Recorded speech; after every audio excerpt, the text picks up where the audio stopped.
right, welcome everyone. Welcome back to our weekly webinar series, Embracing Change. As you can see, I'm in a different location. I'm actually in Dubai at a dear friend's home. Flew in Monday morning. My brother is not well, and interestingly, he has something that's beyond rare, and we've been having a very interesting experience, which has been quite challenging. So excuse me, Dr. Michel Golay, if I'm not 150% here with you, which I will be. Obviously, that's what we're trained for, right? To be present and engaged. And I want to thank you, Dr. Golay, for coming back. Last time we spoke about gut and brain, and today we're going to talk about sleep.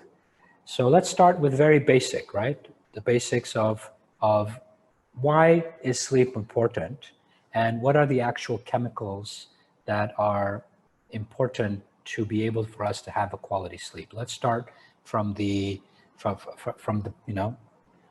basics. Yes. Hello everyone. It's nice for me to be back, and so to get to the subject right away, I would say, why is it important to sleep? Our body is changing all the time. It's adapting all the time. So that means we're breaking down, we're building new things all the time. And all the catabolic activities, which means the breaking down and the repair mechanism, are taking place during the night. And so it's during the night that we clean ourselves. It's the night we do recover, and we can clean all the mess we are doing during the day. So the importance of sleep is really for that purpose essentially. And all these cleaning mechanisms are under the control of the parasympathetic system. I talked last time about the autonomic nervous system with the two parts, with the balance between the sympathetic and the parasympathetic. The sympathetic system make us get through our days, facing stress, facing all the needs we've got to cover. And during the night, the parasympathetic system clean ourselves and reverse the situation and make us ready for the next day. Okay. So that's the main importance of sleep for all the animals on Earth, right? And actually, the human is certainly the animals that sleep the less. And the cats, the dogs are sleeping much more than we do. And because I think our brain is more efficient than the brain of the animals and things like that. Anyway, so that's the main message is sleep means recovery, means repair, means staying healthy. Okay. So that means so we can go to the chemicals and the different types of sleep, right? So we've got sleep is induced. We live on a 24-hour circadian circle, and to induce sleep, we've got waves in the brain that are generated. No? We've got alpha wave, delta wave, all kinds of waves that are generated. And to generate the sleep wave, actually, during the day, the light of the sun, the daylight, all the light we've got, make us accumulated some chemical compound. The main one is called adenosine. And once that the amount of adenosine is high enough in our body, it creates the introduction of the delta wave, which will induce through the autonomic nervous system the production of serotonin, which later turn on to melatonin, and melatonin will induce the sleep.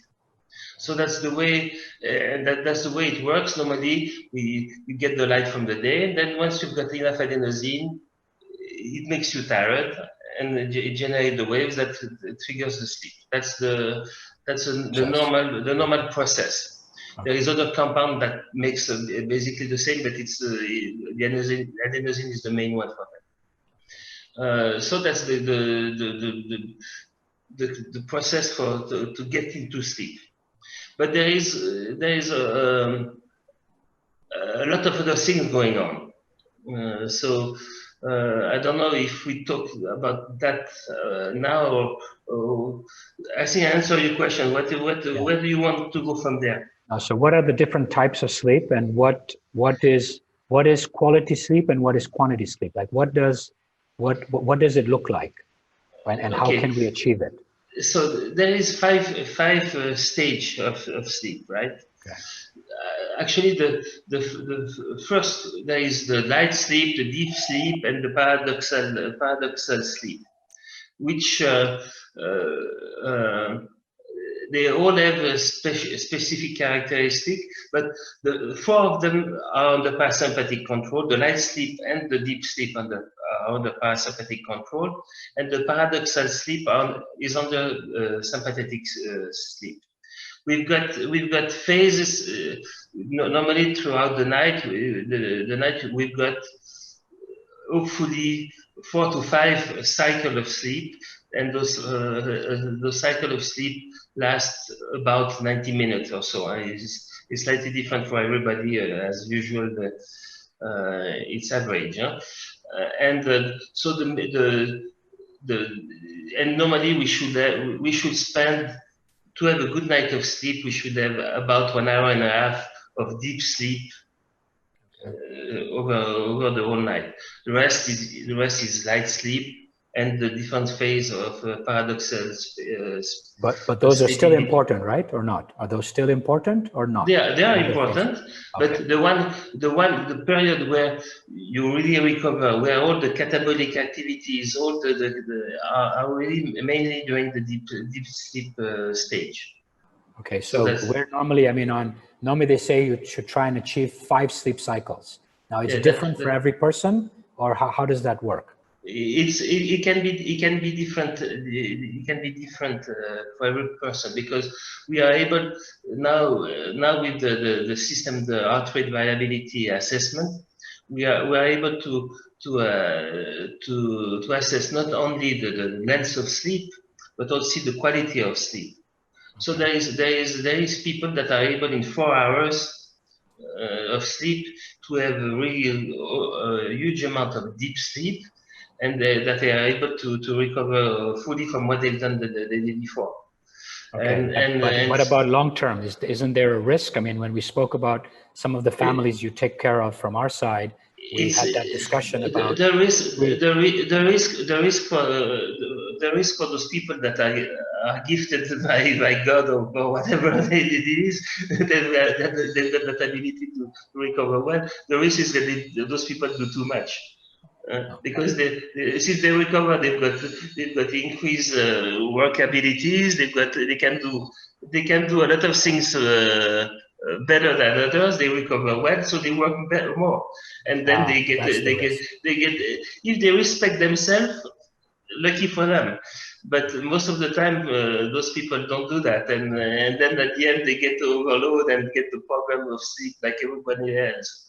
And then they don't recover. So if generally it's 5 sleep cycles, right? Yeah, and I'm only getting, for example, 4 or 3, because there's a number of people that are present today, and those will listen to the recording, who are getting 2 to 3 sleep cycles, not even 4 to 5. And is it important that you don't wake up during those sleep cycles? Can you give us a little bit of an idea? Actually, between each sleep cycle, everybody's waking up. Okay. All the time. It can be 1 minute. You may not realize that you're waking up, but there is a awakening phase. But normally we jump from one phase to the other without any problem. So if you wake up and you know, and you don't know, is there a difference in quality? Not necessarily. No, it doesn't make that much difference. It's not an issue. You can remember most people at least once during the night they wake up to go to the toilet, and they come back, they fall asleep, and they so that's okay. There's no issue with that. There's no issue. Most of the time they tell you that you're waking up when you're in absolute deep REM sleep. That's when you're waking up. You don't really need to go to the bathroom, but you're getting bounced out. So what is that? Is that real, or is that just a myth? I think it's a myth. Okay. So it's Go ahead. It's normal. You wake up to go to the bathroom at the end of the sleep cycle. Okay. You're not going to wake up in the middle, and so it's going to be at the end of the. Then you go to the toilet, and then you can continue like that, no problem. Okay. So now I woke up. I did 3 sleep cycles. Yeah. Okay, for example, and I've woken up. Now, what do I do? Yeah. But if you did 3 very good sleep cycles, it may be enough for you, huh?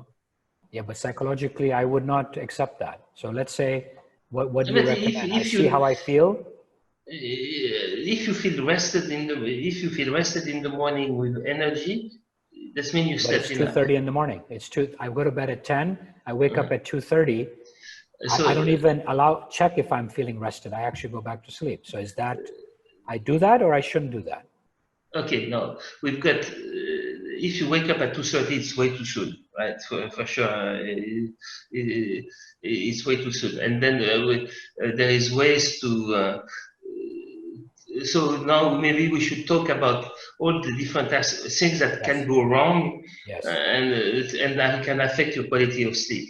Okay, let's talk about that. Yeah. So, and then then everybody can find himself what may be the issue for his own sleep problem, and then we will try to provide some solution for each of them. Okay. Yes. Perfect. So the first common as far as the quality of the brain, the quality of the sleep of the brain, the main issue, the main problem may be the production of serotonin and melatonin.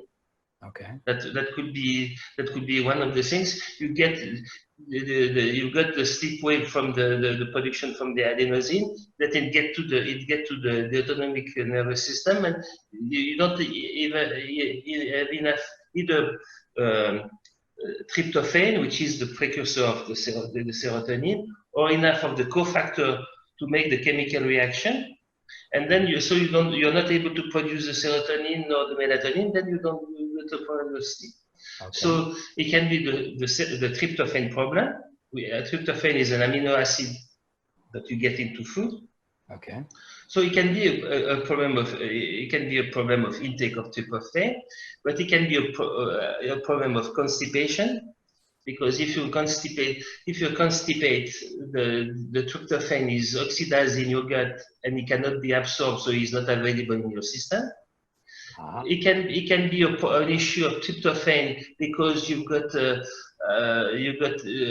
too much work to do in the liver, and the tryptophan is also used in the detoxification system of the liver. So if you've got too much detox work to do in the liver, your tryptophan would go to the liver instead of going to your brain. So that would be. But that would be caused by what? Too much work in the liver. Oh, that would be. It can be because you drink too much alcohol, because you ate improper food intake, and then you increase the load on your liver.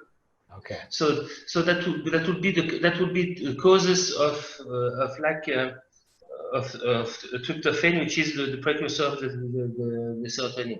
But the cofactor, also the main cofactor that you need to produce the neurotransmitter, are vitamin B9, B12, and there is all what we call methyl donors, which are the methyl donors are helpful to create those chemical reactions.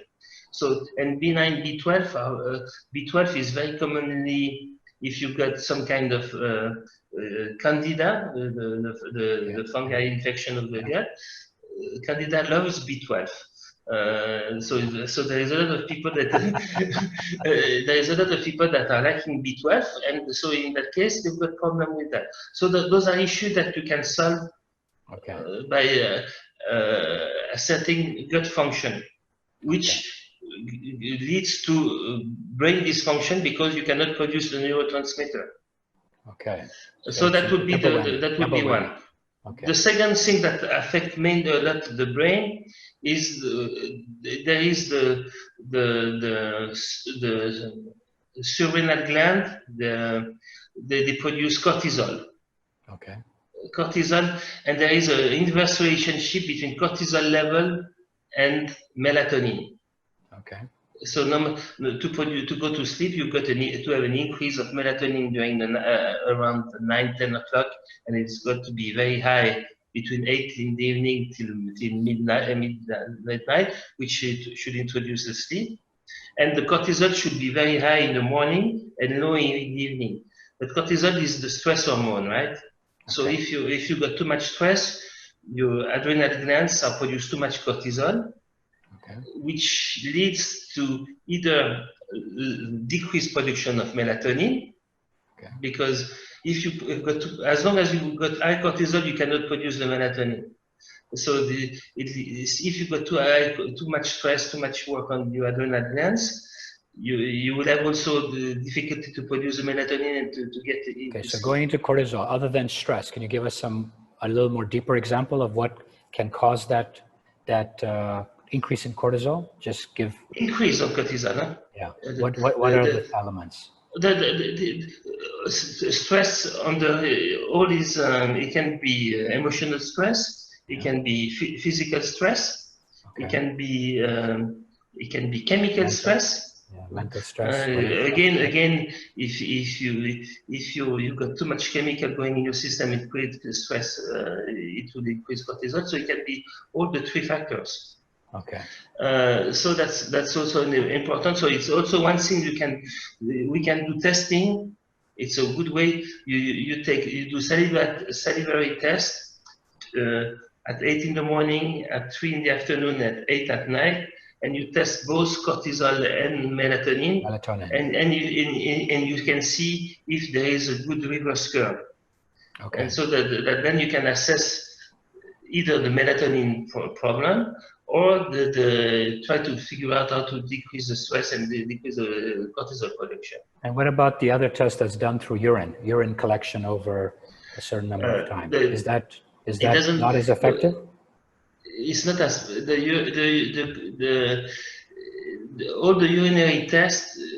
For the melatonin, you want to measure what is produced within your brain. Yeah. And because we also produce melatonin in the gut, and we also produce all the neurotransmitters are produced in the gut and in the brain. We've got the same neurotransmitters are produced in the gut and in the brain. And most often, when you do urinary evaluation, you're testing the gut production instead of brain production. And blood? So, can you do this through blood or not? Anything you can do through blood in terms of, or is not reliable as well? You can test. You can do some tests through blood, but again, not. The effectiveness of each test is quite. I'm asking because there's a lot of people who are doing these, and they're not realizing the ineffectiveness of many of them, right? So I want them to understand that there are differences, and like you said, between gut and brain. The main example is everybody that takes urinary pH in the morning. You know, there's thousands of people that are doing that. And unfortunately, it's not valid, and so we can use it. So coming back to the subject of sleep, so we talk about cortisol and melatonin. Yeah. And the third thing that is very important, there is the screens, right? So being behind the computer all day like we do. So they shouldn't watch Michel Golay before they go to bed. Huh? Exactly. So, but that's a big issue, huh? Because what if you spend too much time behind the screen? You create dysfunction of the brain itself.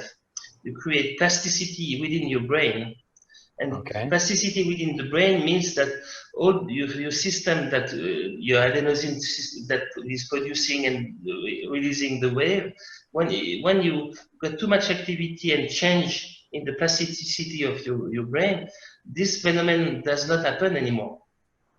And if you got really plasticity, you're not able to generate the sleep wave anymore properly. So how many hours of screen time are you talking about that would make you compromised? I don't have any figure on that. No, because a lot of mothers and fathers are now watching, and kids are studying online, And that was a discussion I had with my business partner today when we were on a Zoom call. It's a big issue. Actually, you need to have rest period. Okay.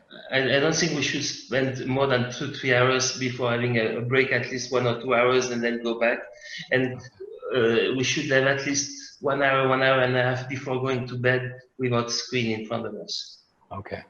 But there is ways to protect yourself against plasticity. Okay. There is 2 things that you've got to protect yourself, and those are nutritional factors. Okay. The main factors to protect against plasticity is magnesium. Okay. Because magnesium really prevents the plasticity to develop. So make sure, to me, that's one of my main indications for magnesium. I know magnesium is used all over the world for many reasons, but for me, the main reason would be to protect against strain. So is that something you would recommend in general, or you would it based on review? Based on a medical review by you, or is that something that you recommend generally to people to have magnesium as part of their vitamin? To prevent plasticity. You know, we know that the magnesium calms down the brain. Okay. Is the main down factor of the brain, so it prevents plasticity. Okay. So people that are spending a lot of time behind a computer that have a chance to create plasticity, then to have enough magnesium is a good thing. Plus, when you've got plasticity, when you develop plasticity, you've got all the time a lot of oxidative stress in the brain. So it's very important to give brain antioxidant. And the main brain antioxidant are astaxanthin, there are lutein, those kind of antioxidants, and to have enough of those antioxidants for your brain can also protect against that, and will increase the sleep quality as well. Okay. Okay. So to me, that would be the 3 factor affecting the brain, the brain sleep. But then there is all the digestive brain affecting the autonomic nervous system. Yeah. For instance, if you've got inflammation in the gut, that means all the time, 24 hours a day, you've got information coming from the gut to the autonomic nervous system telling, I've got inflammation, there is something wrong in my gut. And this will also disturb the quality of sleep. Because the activation of sleep won't be as effective as it could be. So we get back to the talk that we had the last time about all the gut issue that could disturb the sleep. Yeah. You know that sleep disturbances increase heart disease, increase infectious disease, increase the rate of diabetes type 2, increase the rate of all the disease. All the diseases in the world are linked to sleep dysfunction. Wow. Because again, it's the recovery system of our system, and everything. But behind the sleep, there's also, like you said, gut issues, constipation, exactly. kinds of things, right? Exactly. Behavioral, lifestyle. Exactly. So we have to. The sleep is number 1, right? When we talk about my eating and drinking, my movement. How does it affect your sleep? We can always measure, if I do this, how does it affect my sleep? If I do that, how does it affect my sleep? And if it affects your sleep in a good way, so what you're doing is going to be good for you. Yeah, because we always ask, when you make changes, how do you feel? And you're saying, you only ask yourself how you feel, how is it affecting my sleep, right? That's the question. You're saying to add a second question. Exactly. That is specific to sleep, because that's the foundation. Okay. So now we could talk about what to eat and when to eat. Yes. Because that's also a big, most people in the actually in Europe, I don't know if it's the same in Asia or around the world. We say, oh, we've got to sleep before midnight because the quality of sleep is better before midnight. The quality of sleep is better than afterwards, right? So it's always to make the kids going to bed early to try to them to sleep early. And in reality, most of us sleep much better in the second part of the night than in the first part. Okay. And the reason is that most of the time in our society, the dinner is the most important meal of the day, and so we eat a lot, and usually too late, because by the time that everybody's back from the day of work, of school, done with the different activities, we eat quite late. So, and that you've got to understand that one of the things that for the body to recover, for the body to sleep, we've got to have a decrease of body temperature between the evening and the morning. We lose 1 to 1.5 degree of temperature. Okay. And but as long as we've got digestive activity in the gut, the process of losing the internal heat to the outside cannot occur. So we've got to be careful how we feed ourselves and when we feed ourselves. So we've got to know that if you eat vegetables and or slow carbs, whatever, it takes about 2 hours to digest. Okay. If you take fatty meal, the fat takes 4 hours to be digested, and if you eat proteins, it takes 6 hours to digest. So protein is an animal protein, fish. Even fish, animal protein, fish, lamb, cheese, or lamb, lamb. All animal proteins take 6 hours to digest. Okay. So if you sleep, let's say, at 8 o'clock, and you eat a good steak, and then you, even if you go to sleep at 10, actually you're not going to sleep before 2 o'clock in the morning. Means quality sleep. You talk about the quality. Because it would take till 2 o'clock for the digestive process of your gut to be finished, and then the recovery activity can start to take place. So Michel, you just promoted the people who like to go out on the weekend to have a meal, have a steak, and then party until 2 o'clock because there's no point going home because I'm not going to be able to sleep. Michel, you're doing a reverse promotion. What we talk about. but to some extent it's right, and myself I'm not a rigorist. You know, I don't. Life is made to be enjoyed, and so if you do everything right, 5 out of 7 days, and you can go out for party in the weekend, it's fine. But what are you going to do if you go to bed at 2 or 3 in the morning? You're going to sleep longer in the morning. Yeah. Because you're going to have the time, and then you can have your rest time as well. And so to me, okay, it's not flexible. Yeah. It's not perfect, but if you've got to do that, you can do it once a week. So basically, you're saying after we spoke last time, I made those changes. All the meats, animal proteins were shifted to lunch after we spoke a couple of weeks ago. The kids were a little bit, they weren't thrilled, but you know, it is what it is. And we switched it, right? And all the vegetarian meals were at night. And, you know, and so that's what you recommend, basically saying that animal proteins during the morning and lunch. Yes. And then at dinner, stick to the veg. As much as you can, yes. Okay, and did you feel the difference?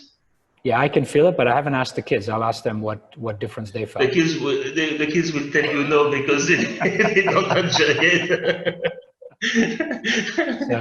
Okay, so that's one on the food side, right? So 2 hours, 4 hours. 6 hours.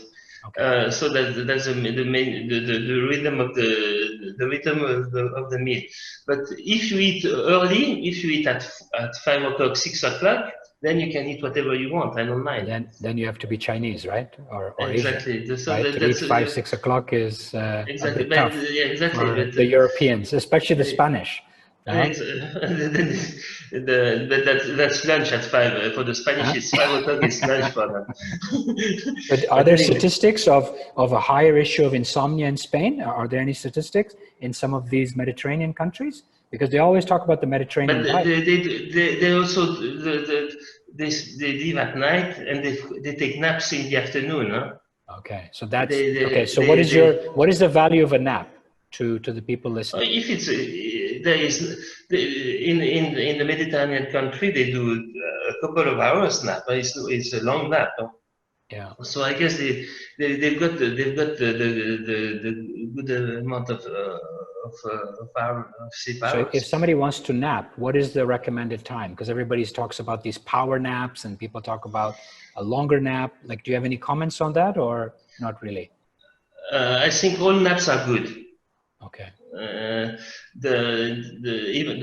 It's true that you can just take a 3-minute nap and feel refreshed a lot.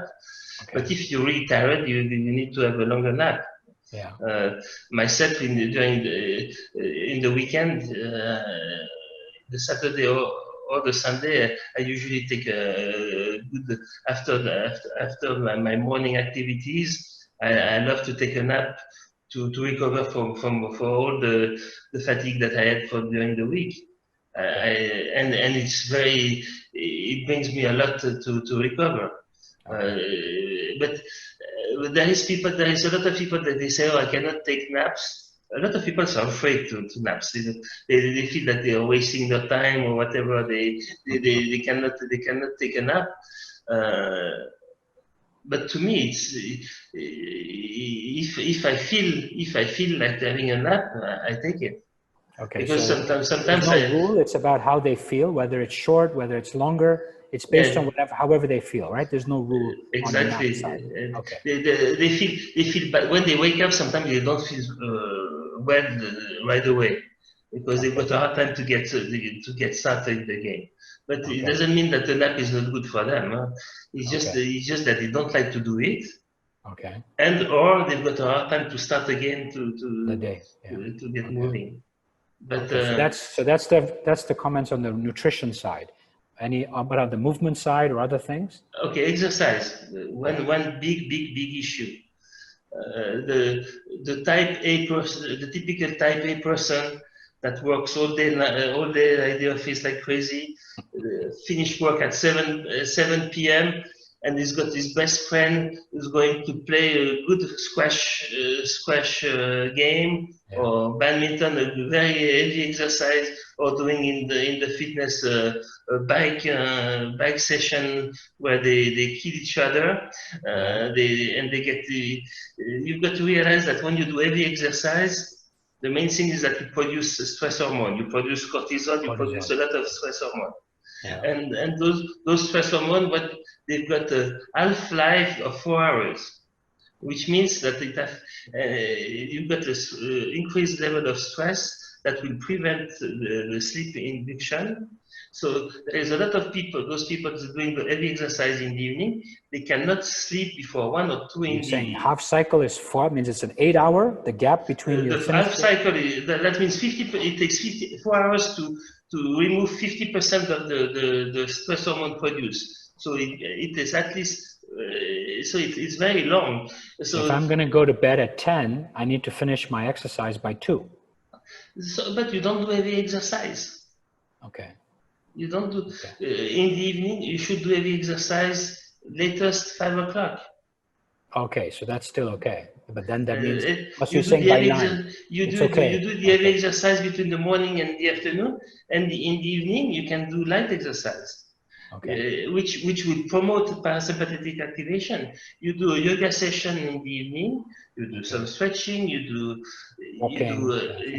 just walking. It will induce parasympathetic low intensity activity will help you to induce, because actually low activity will consume the stress hormone that you produce during the day. Okay. So it will help you to.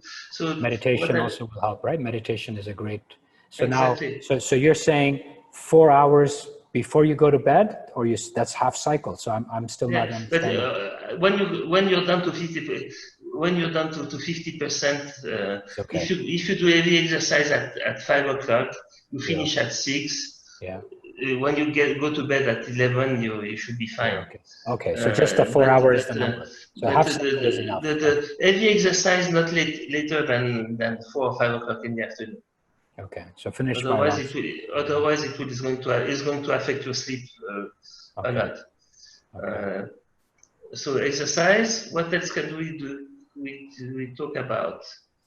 What about reading? What about reading? What about telephone calls, meetings, Zoom calls? I mean, other than the light, I mean, obviously you're emotionally and mentally. Yeah, but then it depends.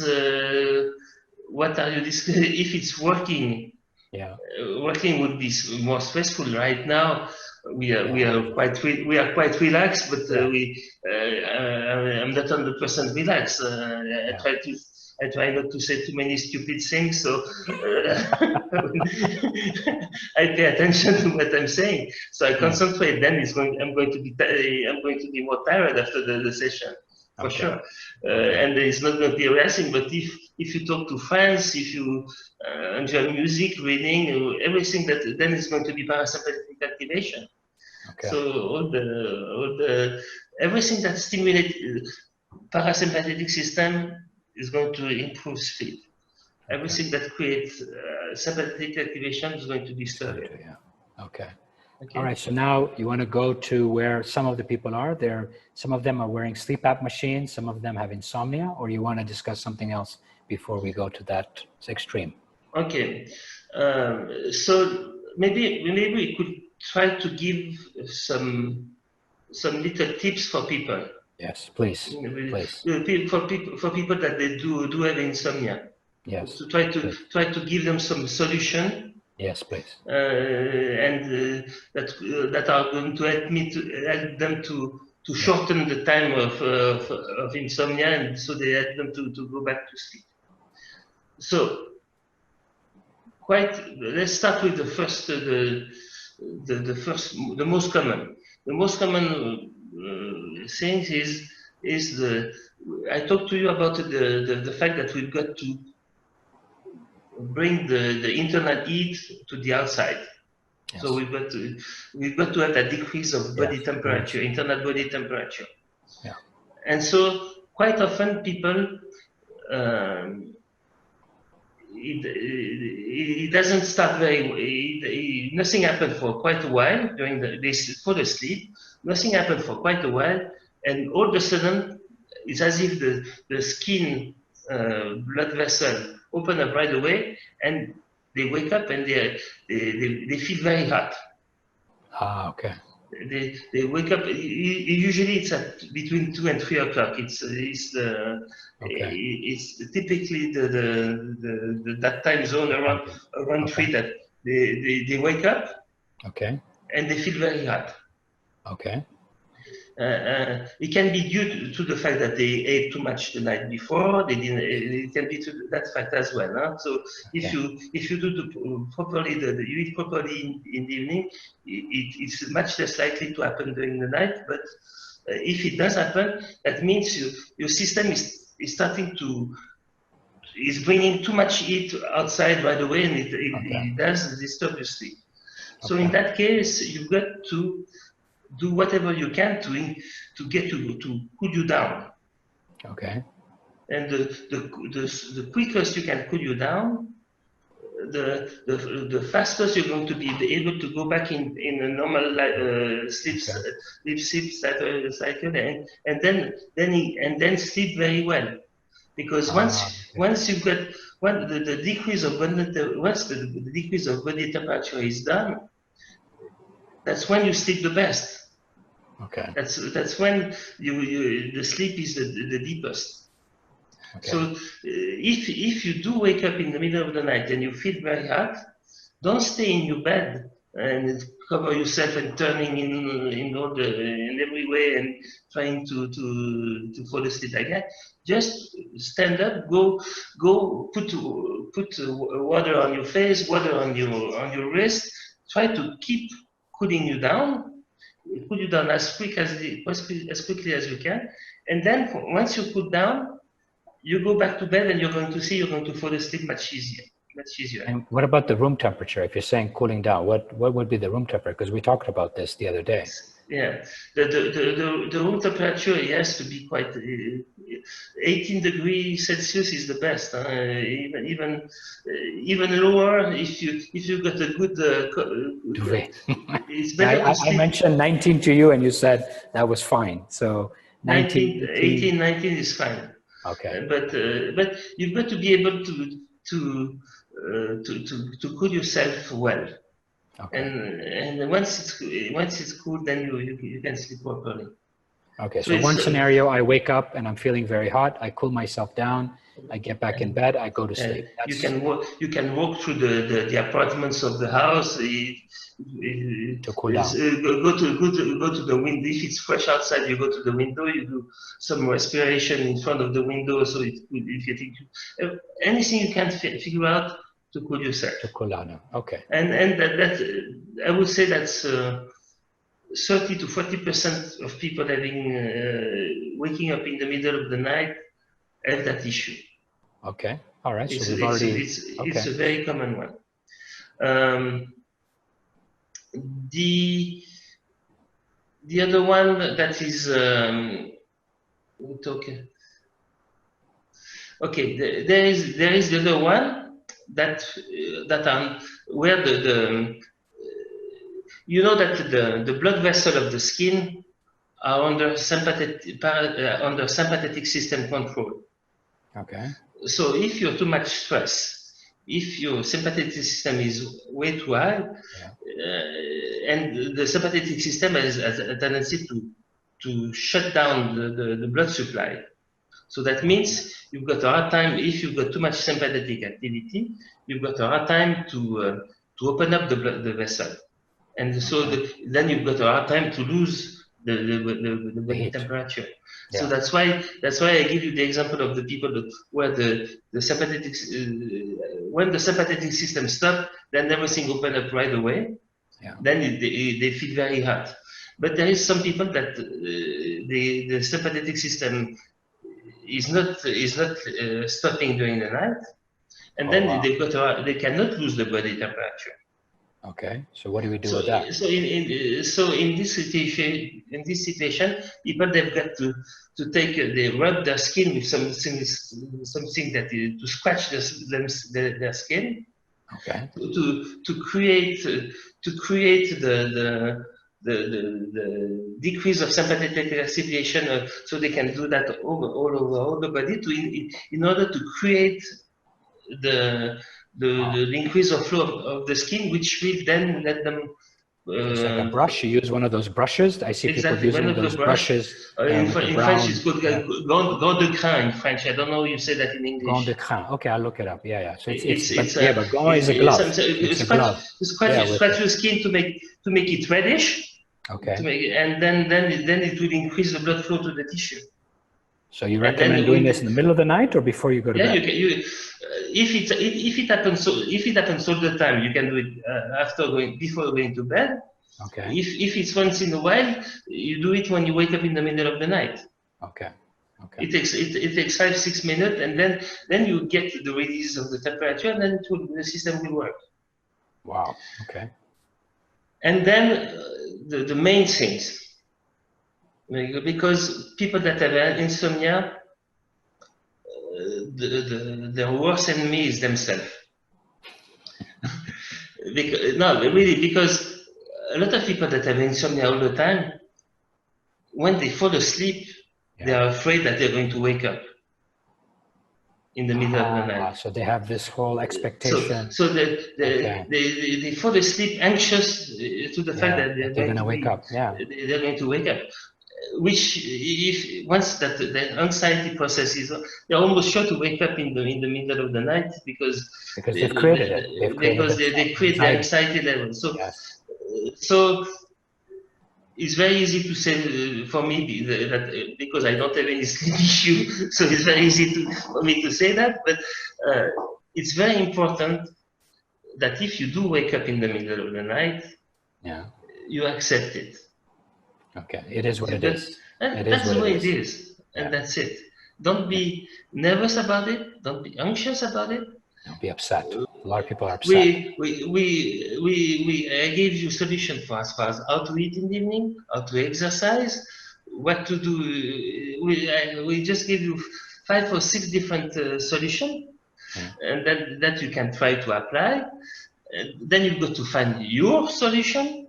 Yeah, and the solution is definitely not watching TV and the news in the middle. It's definitely not watching a movie. Exactly. It's definitely none of those. No, because that's what a lot of people are doing. Yeah, I know. They get so fed up, they start watching TV. They start checking their emails. They start doing all kinds of things, and it just makes things even harder. Exactly, and then it's finished because so accept the fact. Try to figure out ways to calm yourself, get your body temperature right, because you understand that the body temperature is very important for sleep quality. And then if you do that, then you're going to be okay. And then you're going to be able to shorten the 45 minutes being awake to 10 to 15 minutes, and then it's okay. And the most important is to get back to normal. Even if you lose half life cycle during cycle of sleep during the night, if you get back to sleep afterwards, it's fine. Yeah. So the anxiety that is generated for people that wake up all the time, it's the worst thing that can happen. Now, what about, I want to ask a couple more questions. One is, what is the role of having melatonin? Is that something that you are okay with, you recommend, or it's case by case? Like, what is your feeling on that? I do sometimes prescribe melatonin. Okay. It can work very well, but again, I like better to prescribe tryptophan and the precursors. So the body does the job. Okay. And it's always trying to get back to let the body do the job, and force the body to do his job. Okay, rather than give it the candy. Okay, and what about those who are using sleep app machines? Are there any specific recommendations for them? Because there's a number on the call who are. I admire a lot of those people that using CPAP machine, because I wouldn't be able to sleep with one of those machines myself. I think I think it's tough, but it's very difficult to give advice for that. But on the other hand, if they do have a lot of sleep apnea all the time, the quality of sleep is so bad normally that they feel relief. They feel a lot of relief with the machine, even though they don't sleep as well as they should. Yeah. The pros and cons is so much in favor of the machine that they usually feel great with the machine, even though they've got a hard time to deal with the things. At the end of the night, they feel better than without the machine. Okay. But I would say that before using the machine, they should try the orthèse, under the thing that you can put in your mouth to try to open the. To try to open up the thing, they push the jaw in front and opens and to me, a lot of people are using too soon the CPAP, and they can use the orthesis before trying the CPAP, try the orthesis, and if it works, perfect, and if it doesn't, then you go to the machine. Okay. To me, that's one important thing. I'm not seeing any questions. Everyone, please, more than happy to answer questions specific. What are the things, now in terms of what other elements of sleep should they know about? I mean, you've covered the chemicals, you've covered get sleep, you've covered brain sleep, you've covered insomnia. So so now I have psychologically this element that if I don't get 4 good sleep cycles, I mean, my target is 5, you know, again, that's probably the anxiety creating it, that I am maybe not rested. So is this just in my head and I have to focus on how I'm feeling? Or is that a target I should keep, which is 5 sleep cycles? Because I keep a cushion. To me, those 5 sleep cycles are theoretical. Okay. Yeah, it's easy to measure sleep quality is very easy. Yeah, you can take variability. You can take any heart rate variability device, and they will give you your answer. Yeah. And then you work work so from measure it and then come back, rather than just assume and create these fictitious numbers. Because we are all different, right? So the normality is only 1/3 of the people, and there is always 2/3 of the people that are outside, and it doesn't mean they are sick, it doesn't mean they are abnormal, they just function differently. So, but timing of sleep also is the same. You're saying that if I'm a morning person, I'm an afternoon person, yeah, right? And you know that the kid, it's always a question with the adolescent kids, right? They tend to go to bed later and later, right? Yes. Which is a physiological thing. So it's normal that the young adults sleep later than adults. Huh? Okay. The circadian circle of a young adult is different from an adult. And the elderly are sleeping much less. Is that what do you recommend that? No, I don't recommend to sleep less. Huh? Okay, so it's not that I'm older, therefore I need less sleep. Again, this is another. No. I think the older you get, the more sleep you need. Remember, one of the main things that happen when you get older is low-grade inflammation. Yes. And low-grade inflammation is very commonly due to a lot of older people complain of not sleeping as well as they used to. Yes. Usually the sleep quality decrease with age. So we've got to. On the contrary, I think the older you get, the more you've got to work on the quality of sleep. So when you're young, you're sleeping 9-10 hours. Remember, a lot of children are sleeping 9, 10, 11, 12. When you're older, again, we need to push it back towards that. Exactly. And in the middle, I guess you measure and you see how you go. Exactly, and you feel. And in terms of longevity, right? In terms of longevity, I mean, I know it's all about longevity. Again, sleep is core, but sleep is recovery, is catabolic activity, is repairing your system.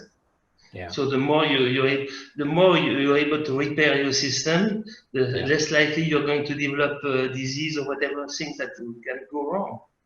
Yeah. And so there's question again talking about, I mean, I have, my mom is over 70, she goes to bed at 9:30, but wakes up at 3 and she can't go back to sleep again. So I guess the tips that you've shared, she should share with the mother, even though she's already had 5.5 hours sleep, right? Because that's still not, right? Mm-hmm. Okay, and again, melatonin, they're asking, I guess it's case by case, like you said, it's not about. And there is the morning people, they would always wake up at between 5 and 6 anyway. Okay.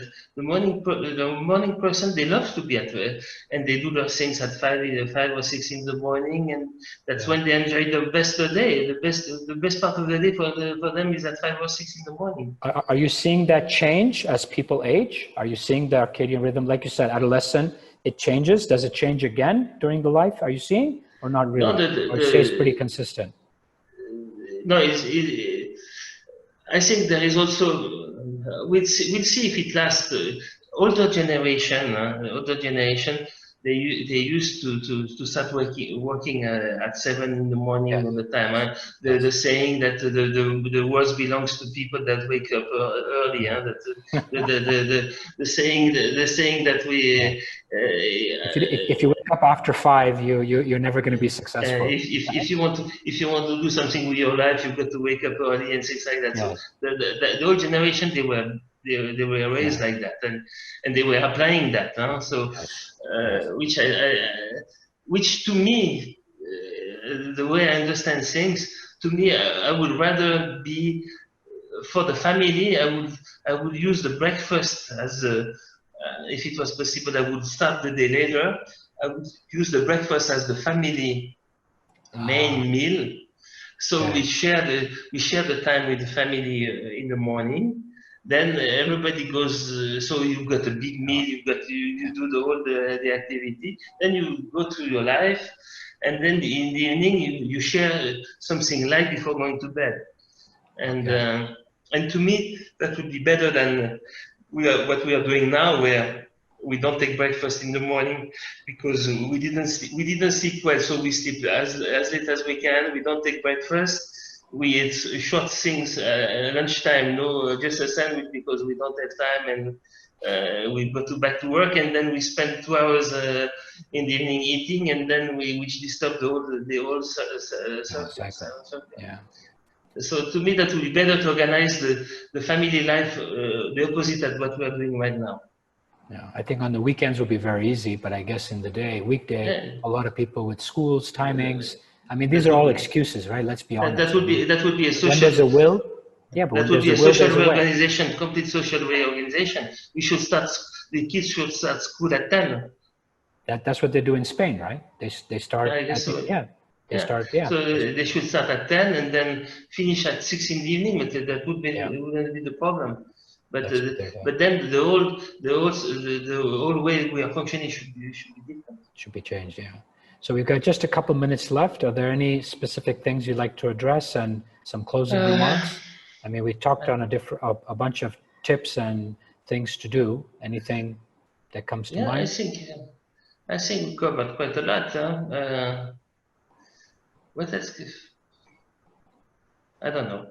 So what about for the younger adolescents? I mean, the younger children.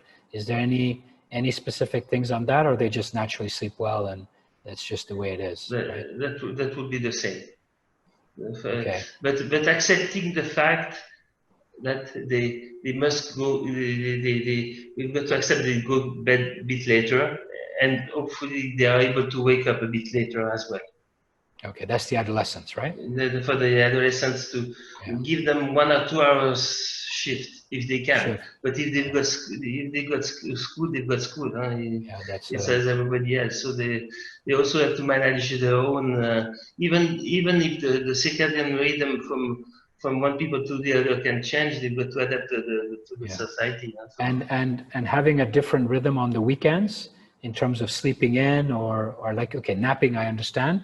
But sleeping in, having a different rhythm, does that impact the sleep going back in the weekday, or you feel? Because I mean, is it? What do you recommend? I think that if you can have 2 days a week where you can go at really your own rhythm, that I think that's a good thing. Without an alarm, without anything, just wake up whenever you wake up. Exactly. Right. Go to bed as you feel tired, and wake up whenever you wake up. And wake up when you wake up, and do the things that you've got to do. But always putting the main way to build the regular circadian rhythm is physical activity. Yeah? The physical activity is a good ways to set up the internal clock in our system. Okay, so that is very important for the cortisol side, right? Exactly, and the general circadian rhythm. Yeah. Okay. Okay. So. All right, Doctor. Go ahead, Michel. Yeah, that's fine. All right. So thank you very much, Michel. Thank you very much for your time. Really, I learned a lot myself. I mean, some of the things, the myths I had in my head are now hopefully gone. I hope it was very helpful to those listening, because I know that at least 30-40% of the families that we care for, the individuals, have challenged sleep. you know, and then obviously we talked about gut last time. Again, a large number are dealing with those elements as well. So we are now going to be helping many of them to do the tests as you described with the heart variability test and a Garmin watch as part of it. So that way we can really measure and not just assume how many sleep cycles are needed, but actually look at what is the parasympathetic and sympathetic nervous system balance, and am I getting the true rest and recovery that I need, so that I don't just, you know, assume things. All right. So thank you very much, Michel. Truly an absolute honor and privilege. I know we just get to chat and everybody gets to listen, but you know, I'm sure this was of great value. And you know, thank you again for taking care of a number of our families and individuals, you know, as they experience what they do, especially when it comes to performance, precision performance, which you're taking care of a lot of the big Swiss athletes that are really world-renowned. So thank you, Michel.